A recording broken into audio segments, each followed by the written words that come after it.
And we appreciate you being with us on the starting lineup as we begin the second segment. Starting lineup brought to you by Play It Again Sports in the Fremont Shopping Center, Battlefield and Fremont, Springfield. Great deals, folks. You can't go wrong there, and trade-ins as well. By Marshfield Chevrolet at the I-44 exit. Take the exit there, obviously. A couple of left turns are on the north side of I-44 and driving right into Marshfield Chevrolet by Swing Right Golf. That's at the south end of Campbell Avenue, a little bit north of Nixa. And by Citizens Bank of Rogersville with two locales, one adjacent to Highland Springs and the other in Rogersville itself. I'm Ned Reynolds along with Scott Puryear. And Art Hains. There's Art Hains. Good morning, Arthur. Morning, guys. We're going to talk some college football, NFL football, a little bit of everything, because our guest is in studio, and I know the background, I know the whole resume. We all do. You know, when a guy called you that you were like a diaper at the Super Bowl one year, Grant, I'll never forget that, by the way. You remember things, but I'm looking here, and it is hard to believe, Ned. Grant Wistrom is now 50 years old. Well, you're not that old. 50. Let's turn his mic on there. So yeah. I mean, life comes at you fast, doesn't it? Yeah, it does. It does. I don't think I'm 50, but last week you were 31 and out there still playing. I know, Come on. I know. Time goes way too quickly. Was there any kind of special celebration for number 50 back on July 3rd? No. Made margaritas and grilled some ribeyes. That was all I wanted to do. You had to do your own celebration. Yeah. I was okay with it. Yeah, I'm in control. I got what I wanted. You were low keying, is what you're saying. Yep. I'll tell you what we could do. We could go the over-under, and we can make a bet on him, Grant Wistrom, challenging any other 50-year-older or younger in a physical, whatever it is you want to do. Maybe it's not triathlon. What was the other thing that you did? CrossFit. CrossFit. Yeah. CrossFit. He weighs about a third of what he did as an NFL defensive end right now, I think, too, or two-thirds. We'll go two-thirds, I'm right? going to have to come in here every week and just get my ego stroke. This Well, is all right. If that's not bad enough, Trevor will be waiting in the parking lot. He just found out it's your 50th birthday this month. There'll be a gift out there. I can't wait. But, Grant, what do you weigh now? About 235, 240 in there. And you were at 270 at peak, Just weren't you? about, yeah. Yeah, how quick did you shed that weight and get down to normal civilian weight? It happened pretty fast. I always had to just eat till I was sick and work out constantly and gain weight or keep weight on even. And then right when I was finishing up, we had our second child. So it was a race between my wife and myself to see who could lose the most weight. When you were playing during your active years in the NFL, did either the Rams or the Seahawks ever tell you, we want you, Grant Wistrom, to be at this weight, a particular weight? There were only two times that my weight was ever brought up. One was my rookie year, and I finished the season at defensive end in the NFL at 245 pounds. 245. Wow. Yeah, and Coach Vermeil came with me. He's like, really? I had to, and I was kind of light then, so I'd have to weigh in after, sometime during the week. And so I played a great game that Sunday, played the Patriots when Bledsoe was still the quarterback, and they had a really good left tackle and had a great game against them. Coach Vermeil came in talking a little trash to me about my weight, and I said, Coach, that's fine, but just ask, and I forget the guy's name, what it was like having 245 pounds kick his ass all day long on Sunday. And then going into my 6th year in St. Louis, I'd trained with this bodybuilder and had just I got up to like 277. I'm like, all right, this weight's going to be awesome. I was just so big and bulky, I couldn't even wipe my own butt. And I walked into, and I had killed myself in the off season to put on all this weight. And I walk into training camp, and my D-line coach is sitting at his desk, and he's writing, and he sees me walk in, just looks up from his desk and says nothing other than lose 10 pounds, and then goes back to writing. So, luckily, just with the way that I played, it was all effort, and so it just doesn't matter how big you are if you're running to the football. Art? Grant, kind of off the subject, but did you ever see the movie about Kurt Warner? No, I never did. They didn't ask me to be in it, Art, so I just said, you know what, I'm skipping this one. Well, and it's funny, when you're flipping through TV, especially during the summer and downtime for live sports, you stumble across these like 1-hour season highlight videos. And every now and then I'll see the St. Louis Rams Super Bowl march, the Mike Jones tackle and all that. And it reminds me, it brings back so many things that, and I'm sure you probably, I've known you for a long time, you probably don't watch a lot of those things because you lived it and you don't need to relive it. But it dawned on me how tired you guys were at the end of that Titans game defensively. Yeah. And was it Kevin Carter came off the field and Vermeil's mic'd up going, well, what are you doing? What are you doing? It's the Super Bowl. It's the final minute, and you're coming off the field? You guys were just, gasping for air because McNair was just running and doing all the things Steve McNair does. Kind of tell us about that whole final minute. Was it a blur? It is, and I don't know if I've ever gone back and watched the game. But at the end of it, I pulled myself out, and I never, ever, ever, ever took myself off the field. But I was, just like you said, I was beat. I had nothing left in the tank, and we had Leonard Little over there sitting on the bench, and so it's like, man, I'm not doing anything out here. I'm just a placeholder.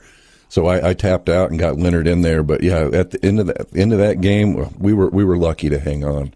Well, and they were pounding you, not only McNair, but Eddie George. Oh, yeah. Was like tackling Derrick Henry now. Ridiculous. Eddie George was Derrick Henry before Derrick Henry, I think, too. He's coaching, I think, at Tennessee State or someplace like Really? that now. Yeah, he has a very good and lucrative position for him. Let me ask you very quickly, though, in your years in the NFL, not just the NFL, I'd say college and high school as considered, where did you have the most fun playing football? I would say at Nebraska. Webb City was amazing for a high school. We would have, people lined up, 2,000 people waiting for the gates to open for a game. So, and that, first of all, I was blessed at every level of the game I got to play at. 3, wherever I was at, I was around incredible coaches, good people, and good organizations. So I just so thankful for that. But Webb City was awesome when I got a taste there. But, and then the NFL was great too, but it's a business, it's a pressure cooker. But just being at that college where you're, 17 to 22-year-old with a bunch of guys your age and just going out there and as dominant as we were, that were probably the 4 of the best years of my life there. And it's so cool now getting to be back up there and be around it again and still get to relive those memories a little bit. But just playing at Nebraska and just the way that the state supports you, not just football, every sport there, and just the facilities there, it's just an incredible time to be there. Women's volleyball had 90,000 people. Yeah, women's volleyball. Just this year alone, softball, made it to the NCAA championship. Baseball made the tournament. Wrestling placed third. Volleyball, I forget, they finished, top 4, maybe. I think runner up. Let's get this football program going. What do you think? Arthur? Wow. Grant, talk some about your brothers. Dr. Chance, last we knew, was superintendent at Republic, and where is he now? Dr. Chance. Wow. At least somebody made it big in the Wistrom family, Putting that respect on his name, Art, man. Yeah. He was principal at Parkview when my daughter was there. No, Chance got out of education about 2020, and now he works for an insurance company selling insurance back to school districts. But that as much as that was a huge loss for education. My brother was phenomenal at what he did, but he looks about 30 years younger. It's like I got my brother back. He doesn't have 20,000 bosses that could reach him on his phone every day and just complain about and things. a school board. Yeah. So thankful for that. Tracy's living in Kansas City, selling operating room equipment, and just both of them are doing great, man. As far as just family situation goes, I hit the lottery. 2 great parents, 2 awesome brothers. Just couldn't have asked for anything more. Who is the oldest of the brothers? Chance is. Yeah. And if you had us lined up, you'd know it, Art. Or Ned, sorry. Yeah. Grant, you and I was very thankful for you coming around when you did, because it let me go cover 2 Super Bowls. and it turned out that 2 of the greatest Super Bowls ever played, the Atlanta Super Bowl win over the Titans with the tackle on the inside the 1-yard line on the game's final play. Then you experience from the highest of highs in a Super Bowl to the lowest of lows, the loss to the Patriots, 20-17 on the Vinatieri field goal down in New Orleans. Kind of compare and contrast the feelings in that immediately after the final horn goes off, because you also saw a rookie quarterback named Tom Brady in that 2002. Did you have any idea that he was going to become Tom Brady going in? Absolutely not. Absolutely not. Didn't see that coming. And honestly, at that point, he was just another quarterback. I don't think anybody saw what he was going to do, but man, you nailed it, Scott. From winning to losing is just the highest of the highs, lowest of the lows. It's just a kick in the gut. And I've never experienced any big loss in my life as far as a family member, anything like that. But I can't imagine. It's right up there. It was awful. Grant, in interviewing a lot of pro football players, which we've done, Kurt Murs was down here with us on the air, and Dan Deerdorf has been down here, just any number of them. Not a one of them has ever criticized the game, saying being the camaraderie of playing with other players. How does Grant Wistrom feel About football? about your association with the game? Oh, I loved it. I would do it all over again in a heartbeat. I made some of my best friends. I learned some incredible lessons. Financially, obviously, very rewarding. But I love the game of football, man. I knew from a little age that I was supposed to play football.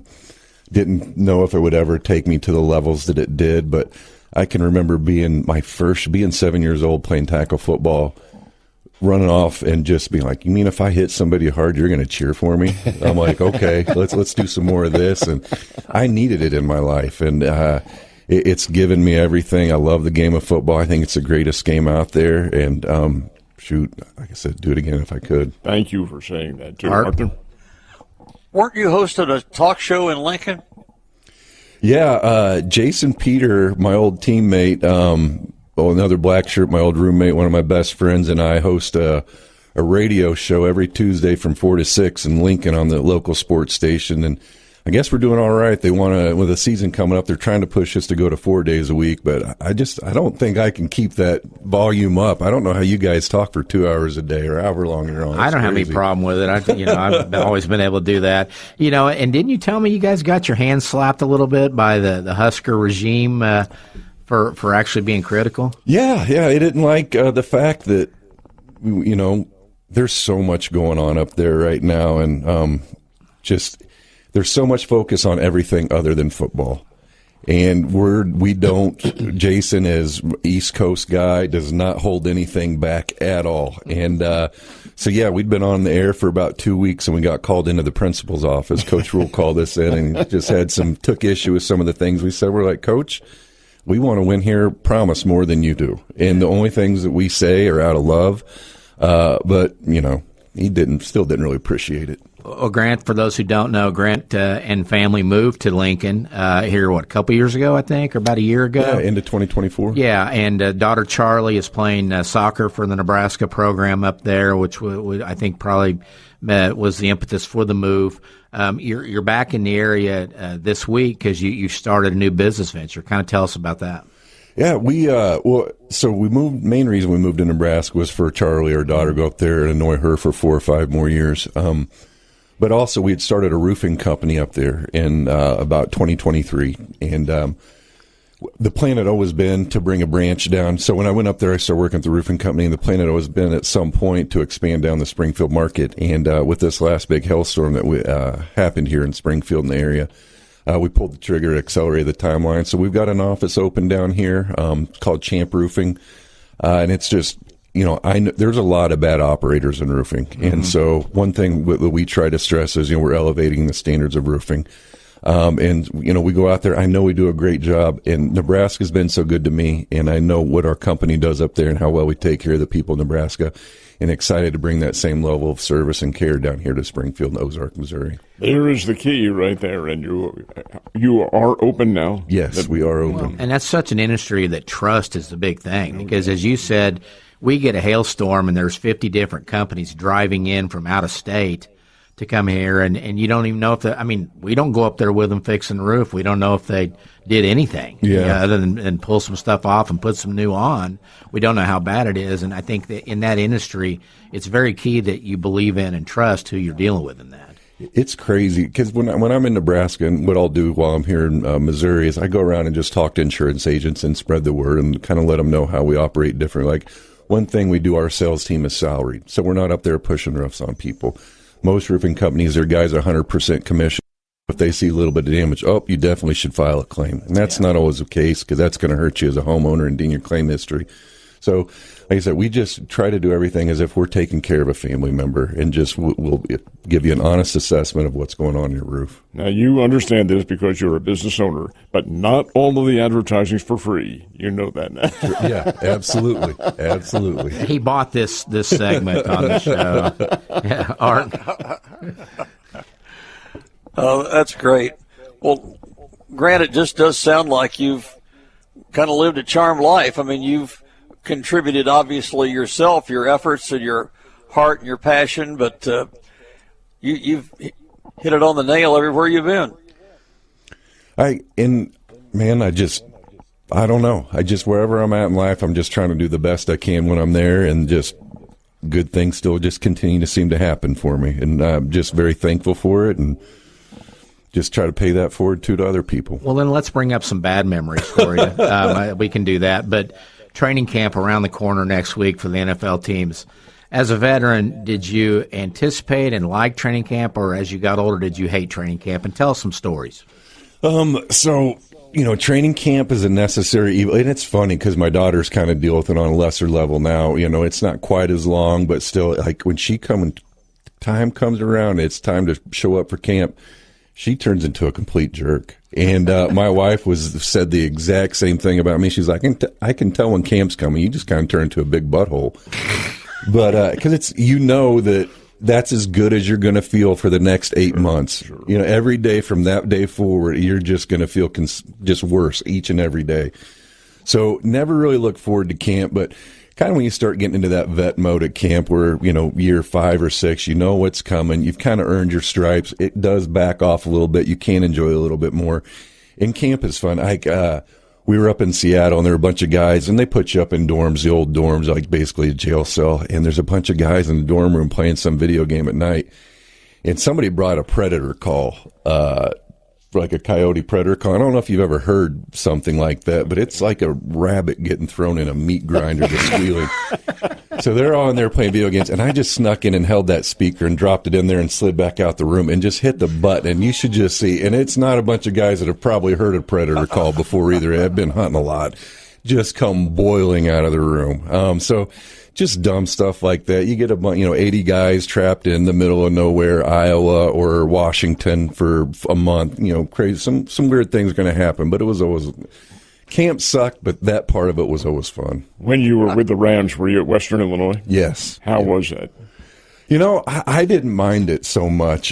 Just not a lot different than Webb City. You're just kind of out in the middle of nowhere. A lot of guys had a problem with it, and it was crazy. I don't know how anybody didn't die on the way home, because after camp, it looked like Cannonball Run on the way home. And you would have 6 guys passing a semi on a blind hill, and you're like, oh, just please nobody die. I really can't believe nobody died. That was they were in our conference, Western Illinois, in the Mid-Continent and the Missouri Valley at one time playing football. And Art was with me doing a broadcast one time, and I remember, and I don't remember whether it was Bill Rowe or whomever, said, well, didn't go to the end of the world. Yeah. But you sure as hell can see it from there. Right. I mean, geez, that is rural. Arthur? Yeah, I'm the one that said that. Grant, the other night, Mitch Holtis from the Chiefs was talking about Travis Kelce, and that he's still playing because he loves being around the guys. I mean, the games, sure, but he just loves the camaraderie in the locker room. What do you say about that from your experience? I 100% completely understand what he's talking about. And, that's when people ask me what I miss about the game. There are 3 things. 1, obviously you miss a paycheck like that. 2, I missed being able to see a doctor whenever I wanted, or if my kids had an ear infection, we always had a doctor around just so you're never going to the hospital. But 3, the locker room. And I miss the locker room. I still do. I love just being around the dudes, and just hanging out, and just everybody collectively working towards the same goal. And so I get it. And even I had been retired for, I think, a year or 2, and I briefly thought about going back and being a deep snapper, because I was always pretty good at that. I'm like, man, if I could steal another year or 2. And even then, it wasn't so much about the salary. It's just I missed the locker room. I missed that community and that camaraderie and that brotherhood. Do you miss going against Orlando Pace every day in practice? Orlando Pace or Walter Jones, man. Yeah. I could not catch a break. I was just a whipping boy every day at practice my entire career. 2 Hall of Famers just getting tooled on every day. A lot of fun. Hey, before we let you go, Charlie's got a radio gig up there too, doesn't she? She does, yeah. She's What is she on and how often?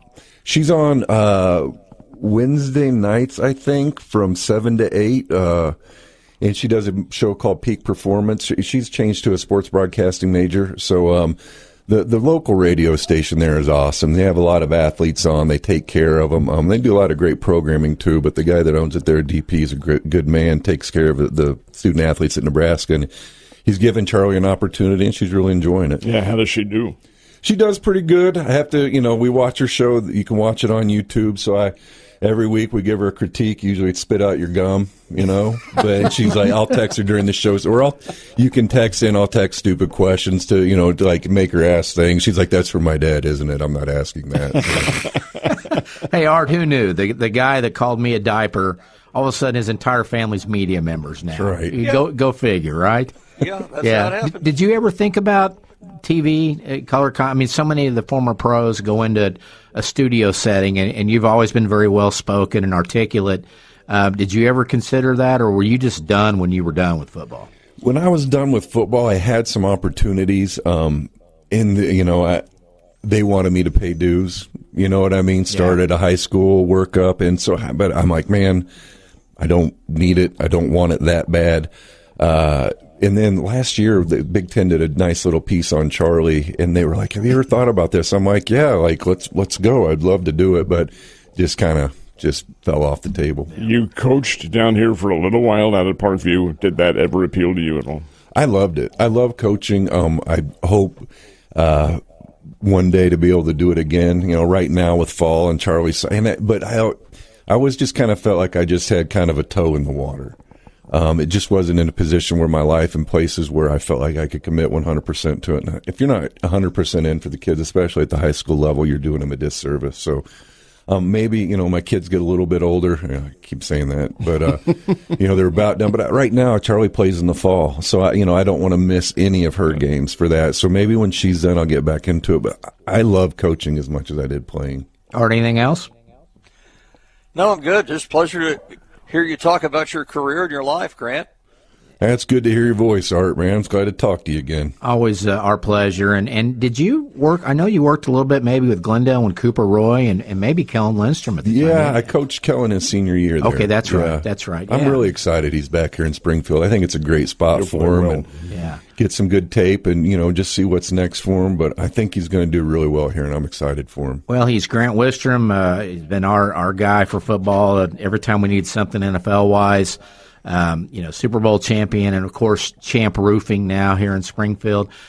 If you hadn't won a Super Bowl, could you go Champ? I guess you could from the Nebraska days. Well, it's an acronym, it just happens to work out though. It's communication, honesty, accountability, motivation, perseverance. How many weeks did it take you to come up with something for each letter? Oh, I'm sure. Like that's somebody from smarter than me, and I'm pretty sure ChatGPT came up with that or something. You mean Dr. Osborne did not offer anything in that? No, we didn't reach out to T.O. for that one. There you go. Grant, thanks for coming in. Good luck with the venture, and let's catch up with you in football season, okay? Absolutely. Appreciate it, fellas. Grant Wistrom visiting with us. Timeout on the starting lineup. Be right back. St. Louis Cardinals are here at 102.1 this afternoon. I believe the game starts at 3:15 out at Angel Stadium in Anaheim. Hope to rescue one of those games. Have lost the first two. Time to get back on the winning streak of things. Ned Reynolds along with Scott Puryear. Art Hains. For those wondering about the diaper story, I'll just briefly tell it. The only reason I was allowed to go cover the Super Bowl was because we had a Grant Wistrom from our area down there. And so I got to spend a week down there. And obviously when the news leaders sent me down there, the idea was talk to our local guy every day and get some kind of angle. Well, when you're at the Super Bowl at a week that starts on Monday, by Friday, you're out of angles, especially when it's a defensive end that only just chases quarterbacks and pulls them down. And so Friday of the Atlanta week, I go up to Grant, and he looks at me and he goes, "Man, you're like a diaper." It made me feel really good about being down there, and stuff. And we always joke about it. But That is it sounds like fun, but you just can't wait till the game to start. Just like the players can't wait. As a journalist, you're like, God, can we just kick this thing off at some point? So, but anyway, he's always been one of our favorites and very articulate.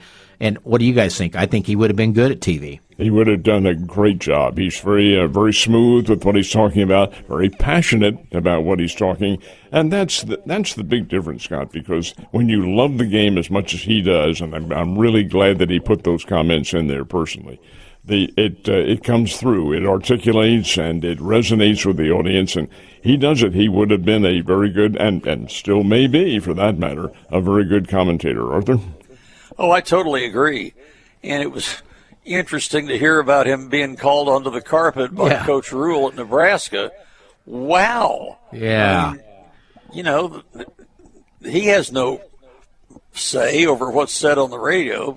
Well, he thought he did. And the Peters guys, if you remember, they were always a little bit of a loose cannon, so putting one of them on radio with Grant's probably the voice of reason on there, to be honest with you. But I'm sure it's one of those things that Rhule was like, hey, you guys are former Huskers, you're royalty here. Can you be on our team? And Grant's one of those guys that he's going to tell you what he thinks, whether it's on your team or not on the team. He's going to say what's on his mind. He was pretty mild about his reaction to Macomb, Illinois. Now, please don't misunderstand. Not denigrating the town or anything like that, but it is lost. Anywhere you're out there, you ever been there, Scott? No, I haven't, but you know why he's that way? Because there may be a Champ Roofing satellite office coming to Macomb, Illinois. It's in the middle of every cornfield that ever existed, and it is a remote. That's why the Rams were there. Yeah. Very remote setting indeed. And it was just kind of an armpit, wasn't it, Art? Yeah, I mean, I couldn't speak to the town itself, but just the setting. As Ned said, it was just not close to anything, just surrounded by corn, and you approach the town, you see these dorms towering up out of the cornfield like the Emerald City or something. But, the campus is, nothing to write home about. Well, I think Randy Ball didn't move to Springfield. He escaped, didn't he, when he came to take the Bears job pretty much? I think so. Yeah, and, you guys always prided yourself, Art, you're like me, that I got to find a local restaurant in places. Was there anywhere in Macomb that you guys said, hey, we got to go there? I don't think we ever stopped there, did we, Art? No, we always just came in, came out for football. And basketball, same thing. We usually fly in, fly out. And it was the setting for a great episode of Flying In and Out. And it's a little bit too long to get into now, but it resulted in quite a bit of hilarity at one time and quite a few memories in the other. You remember it, don't you? That was with the basketball Bears, the whole team. And we were flying into Macomb, and the airport was closed. Yeah. Closed. I was thinking more about the time that we got the wrong taxi. Well, that's a different story. We had to land in Galesburg and get a bus, and it was like a county park bus or something. And so we went rumbling through the cornfields from there to Macomb to play the game that night. Yeah. Yep. I would think that somebody might communicate that to the pilots before they leave the ground, that, hey, by the way, we're not open, the airport there. But you would think. Yeah, exactly. Hey, we've got a guest coming up on the other side to be joining us shortly. Art, wanted to see if you had any takeaways from what you saw and read about the Conference USA football media days. No, not really. I mean, just each coach and players making their case for their teams. Where would you anticipate it? And they don't do, it's kind of weird. I saw the way they explained it. I think Ryan Collingwood talked about that it's a bowl confidence poll or something like that. Instead of just coming out and saying, here's our preseason league coaches poll, they don't do that. But where would you guess in a 10-team league the Bears would be picked? And I think that poll, or whatever they call it, comes out on Friday. But where would you think the Bears would be? Well, Phil Steele has them near the bottom based on his conversation with us a couple of weeks ago. So much uncertainty again and not having Jacob Clark. I think, in my mind, everything is mitigated by Casey Woods. And I think they've brought in some high-caliber players, but they'd probably be picked 7th or 8th. I'm going to pick him at number 6. I think they have a great chance of doing that. Coach Woods does have some outstanding talent coming in. No, Jacob Clark is not the quarterback, but hey, let's give the new guy a break and see what he can do. Schedule's tough. As a matter of fact, in Phil Steele's rankings of the toughest schedules of the 138 teams, the Bears are 83. Yeah. That's pretty high ranking. Well, and these preseason polls are just so hard, especially the lower you go down in terms of the pecking order of conference, because right. Almost every team in CUSA has probably got 50 to 75 new players because of what they lost to the portal and what they picked up to replace them. How do you know? Yeah, I mean, you don't know that kid that was the third string tackle at Michigan, what he's going to do at Kennesaw State. How's that going to translate? So anyway, let's take our break and come back and visit with Cam Stratton. All that coming up on the starting lineup.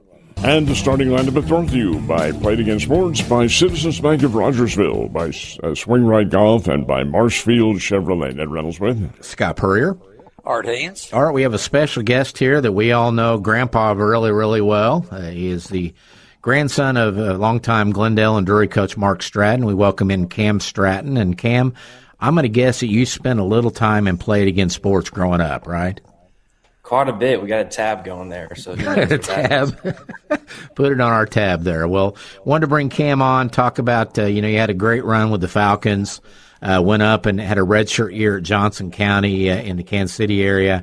Played at Crowder this last season, and we were talking about in the first hour, hit 375 on the year. Parlayed that into a signing with Eastern Kentucky Division I baseball. Cam, kind of overall talk about why Eastern Kentucky and what you liked about that program.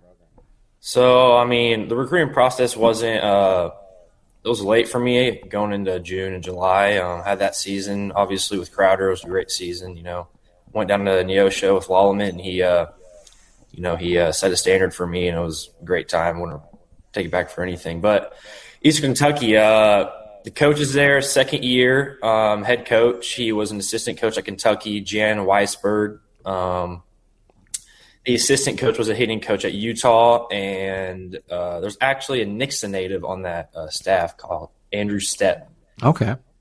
I don't know if I was told he left to come back to Nixa because his 2 young daughters, but he was there, and, this will be their second year at Eastern Kentucky, and, they welcomed me with open arms, and, they believed a lot in me. And so, I'm going to go over there, compete, fight for a spot, and hopefully be their guy. Cameron, what is the level of schedule that Eastern Kentucky plays? So we actually played 10 SEC teams. We play Vanderbilt twice, home and away, Kentucky twice, home and away. We play Tennessee twice, and then we play Cincinnati, and I believe that's it. We opened the season with the Middle Tennessee State out of Conference USA. Yep. So, yeah. Art? So, Cam, have you visited the campus? Kind of what are the characteristics of the school? I have. I actually went this past weekend. It's very old school, which I think is my type of thing. Going to Crowder and all that, and campus it was great. Ball field's amazing. They got a football field right in right field, basketball arena in left field. Everything I could ask for. You had a great run at Glendale with some very good teams out there for Coach Julian, and a lot of Glendale heritage in your family. Your dad Chip played out there and had a strong career. Your grandpa Mark Stratton, the coach out there for years and years before he moved over to Drury. Did you have any chance not to be a baseball player, or was it one of those things that they got all these other sports, but baseball is going to be Cam Stratton's thing? Kind of talk about your upbringing, and I mentioned in the first hour we saw you as part of the Southwest Missouri Twisters, where you're always playing up a year back with Curry Sutherland and Evan Vintage and Gavin Beckner and all these guys that went on to have really good high school careers. Kind of talk about the upbringing of youth baseball for you and what it did for you. I was brought into baseball at a young age, being at Meadow Park, 24/7 with my grandpa, the coach in there. And so, he's putting on me hard. Which I'm not upset about. There's always videos of me hitting off the tee in his backyard. So when I was about 3 or 4 years old. So, I've been all around it, and I'm grateful for that. And I'm also in contact with a lot of those Twister guys like Curry and Evan and Cale McCarville. I played Cale McCarville this past season at Fort Scott, and I'm in contact with them quite a bit throughout the recruiting process, and just checking in on each other, seeing how we're following each other throughout the season. So, with the Twisters, I mean that was a great deal playing up, and I've made lifelong friends with that, and I'm getting flashbacks on my phone from pictures, and I barely remember it, but it looks like a great time. What were some of the early things you picked up from Grandpa Stratton that really stayed with you throughout your baseball career? Just the style of play or approach to hitting, because you've always been a kid that could hit from a left-handed stick. My grandpa, he's baseball's a game of failure, and so he's big on turning the page, and everything happens for a reason, and so he's got his one-liners a lot, turn the next page, bitter or better, and if you're acting up, we'll give you a footectomy. So, what's a footectomy? He's getting your foot out of your butt at Mercy Hospital. Haven't had that happen, so we're good with that. Only Grandpa could come up with that one. That's pretty good. Cameron, when do the folks at Eastern want you down there? So we actually don't start school till the 24th, and then I'll head down the 13th because the coach wants us there like a week and a half early just to settle things down there. And then, we'll start practicing the 24th. I mean, obviously there's a bunch of rules, so you can't have there's like 4 hours of contact a week with the coaches and the players. So we'll start off with a short amount of contact with the coaches, but, we'll get rolling as soon as the school starts. Well, Cam, the athletic director there is Kyle Moats, who was the AD at Missouri State for a long time, so you will make his acquaintance. I will. I didn't know that until I committed there. Then my grandpa was like, "Hey, if you visit there, you make sure you say Coach Stratton tells me he's a good guy." Cam, wanted to ask you your experience at Crowder. And we mentioned you were at Johnson County as a redshirt, and then the next year, this past year, Johnson County goes 67-3 and wins the national championship. One of those losses was to Crowder. Kind of talk about the program you left, and then what was really good for you at Crowder, and why is Crowder under Coach Lalaman so good year in, year out? So at Johnson, I didn't have the best fall, and so Johnson, I mean, if you don't have a good fall, you're not gonna play much. And so even though I didn't play much, I mean, I think it helped me learn from those those guys, those power four guys in front of me, and which led me have that season at Crowder. And leaving Johnson, I mean, it was hard because I made a lot of buddies there, and I don't want to leave Johnson County, but I think I made the right decision to go to Crowder and pursue my dreams. And going to Crowder, I talked to Coach Lalaman quite a bit in June and July. It was a late decision for me, and so he, I mean, you have to work for everything there. I mean, it's going there. I mean, it's 12 to 5 practices. I mean, you're grinding. It's a JUCO, but that's you got to love that part. And so going to Crowder, having that season like I did, and my grandpa was at more games than I was there. So, it was great. Lolly, my grandpa talked quite a bit, because my grandpa was my Lolly would always joke about how my grandpa was our number one fan there. So, it was a great time.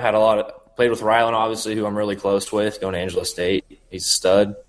And, had a great time, had a good season, and, just built confidence going into EKU. Was your mix of players at Crowder a whole lot different from what you had up at Johnson County? Yeah, a lot more power forward bounce backs at Johnson County. At Crowder, we actually had a Texas Tech bounce back who's going to U of A now, Mike Henson. He's from Ray-Peck, Kansas City, I think. He top 97 from the left side, so he's pretty solid. But at Crowder, it's a lot more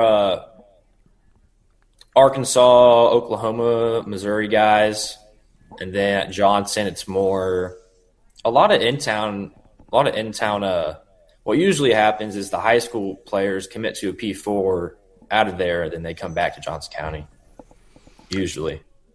Art, anything else?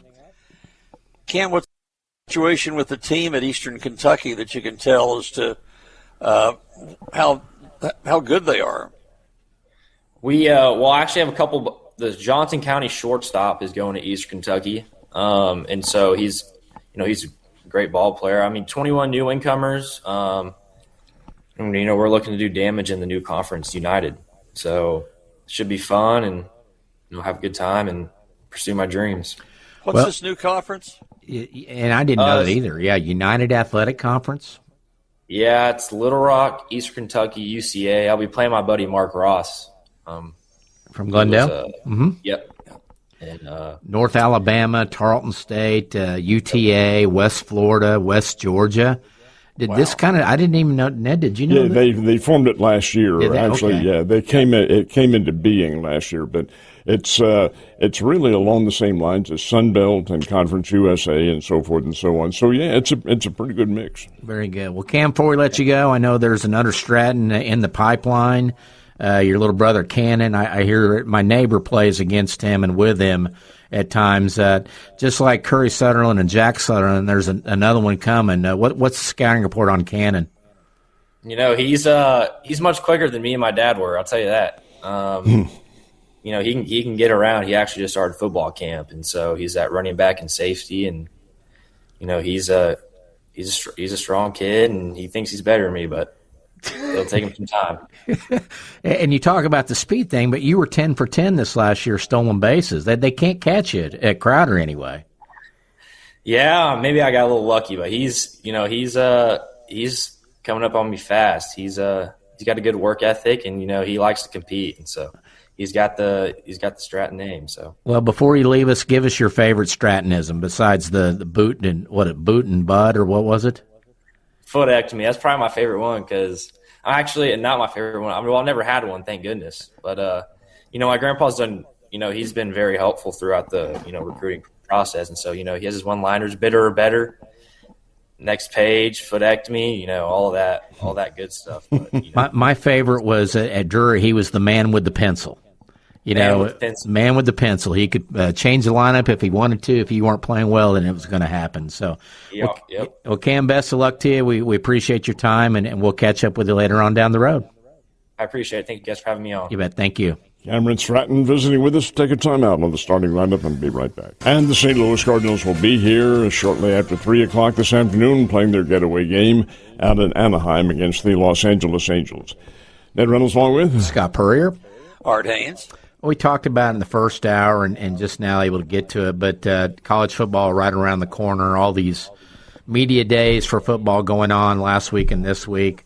The Athletic, which is a New York Times product now, ranked quarterbacks 1 through 138 at the FBS level. And it was interesting to point out, Ned and I talked about it briefly the first hour, but the top 5 rated starting quarterbacks are Chambliss at Ole Miss, Dante Moore at Oregon, C.J. Carr at Notre Dame, Darian Mensah at Miami, and Julian Sayin at Ohio State. Arch Manning, number 7, which we've heard is Arch is going to be the first quarterback taken in the NFL draft when he comes out and things like that. John Mateer at Oklahoma, 16. Austin Simmons at Mizzou, their new quarterback, the Ole Miss transfer, rated number 26. K.J. Jackson, number 63, down at Arkansas.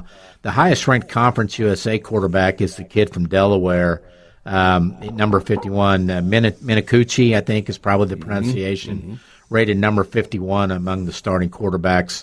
Missouri State, they're in a quarterback battle right now with Bellin from Duke, the transfer, and then Skyler Locklear from UTEP.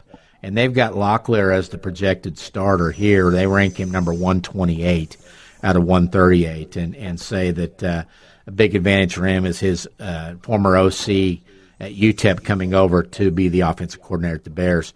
Interesting that there are 4 quarterbacks in Conference USA listed below Locklear. And they are 138. The last one is Trey Hedden of New Mexico State, a Furman transfer. Starting QBs at Kennesaw State, La Tech's not in there anymore, New Mexico State. also in there are also listed below that as well. So interesting stuff. And Art, it's going to be a different world with Jacob Clark not back there this year. Well, it really is. I mean, he was responsible for several of the wins, so that's going to be a difference there. You just have to hope that the other improvements that have been made and Casey Woods and the new coaching staff will pull them through to have a respectable season. Now, both you guys are pro football aficionados. You follow things pretty closely. What kind of a chance do you give Jacob Clark of staying with the Raiders? Art? Well, of course, you got Mendoza and Kirk Cousins are going to be the top two guys. I've been told, I've read that he's going to be their practice squad quarterback. And I mean, you look at it, he's an older kid. Is he 24 or 25, I think, now? And he's at least 25. Yeah, and you know, that veteran will be something that can help him and hurt him. It puts him probably ahead of some of the young guys.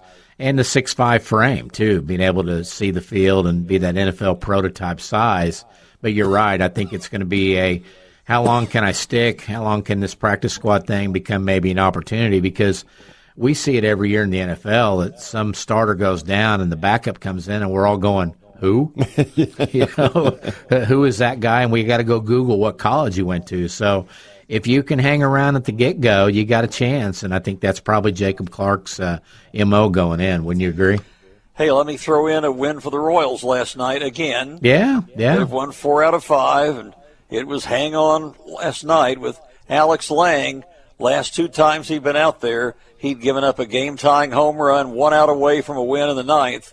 But last night he got him out in the 9th. Yeah. I was surprised they put him back out there. Art, he got the job done. Your thoughts on Avila, who had a very good night pitching? He has been very consistent, really. I think he's as consistent a guy as they have right now. Mm-hmm. And, of course, we wait for news today, hopefully good news on Jack Caglione. Went down with some shoulder soreness. I didn't see the play. Did he attempt a diving catch? And he did. Did he? Yeah. And down the line in right field and, came up short. Don't need to lose him. Bobby Witt is out. You know, again, he left the game on Sunday and didn't play yesterday. So yeah, and we'll see what happens with him. Just getting Vinny P heated up a little bit now. Garcia's got to be right around the corner coming back soon. Yeah, he is. Maybe you get a chance to get all of them back together for the last few weeks of the season. Who knows? Yeah. Yeah. All right. Probably going to trade Lane Thomas, I would think. Now his trade value has come up. Trade him when he's hot, you bet. And I think we'll see a member of the Cardinals probably get traded too somewhere along the line. Art, real quickly, day-night doubleheader in Boston. Do the Red Sox make it 16 straight? 15 straight. Yeah. Oh, no, 15 and 16? Yeah, they got to get to 15 to get to 16. But do they get to 16? Who are they playing? The Orioles. Orioles. No. I think this has got to end sometime. We'll find out. Gang, we're at the end of the show. Great having you all with us. Ned Reynolds along with Scott Puryear. Art Hains. And we will see you tomorrow right here on the starting lineup. See ya.